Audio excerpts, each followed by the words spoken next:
Bonsoir à tous et à toutes, bienvenue au journal. À la une de l'actualité, le sénateur Sorel Jacinthe du parti Unité a abandonné ce jeudi avec fracas la salle polyvalente du Sénat où se déroulait une rencontre entre les membres de la commission justice et sécurité et le haut commandement de la PNH. Une décision prise après des révélations du DG de la PNH qui aurait été contraint de restituer en janvier dernier à leurs propriétaires 10 camions de marchandises de contrebande saisis à Gantier du fait de ne pas avoir reçu le soutien du président Jovenel Moïse, du premier ministre de l'époque et du commissaire du gouvernement. Ces derniers auraient ignoré ses appels téléphoniques.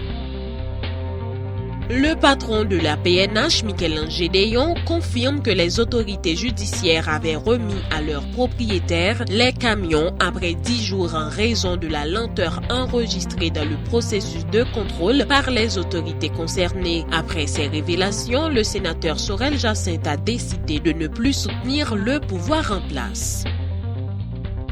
116 arrestations ont été effectuées par la DCPJ pendant la période allant du 1er mai à date. Ces individus sont accusés notamment d'escroquerie, blanchiment des avoirs, homicide, tentative d'assassinat et viol sur mineurs. 8 armes à feu et d'importantes sommes d'argent ont été également saisies.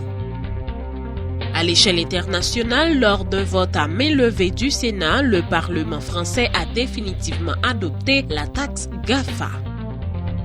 Kaboul, la capitale afghane, est l'une des villes les plus dangereuses au monde, théâtre depuis plusieurs années d'une guerre civile qui déchire le pays. Ces titres et bien d'autres encore vous seront développés après la pause.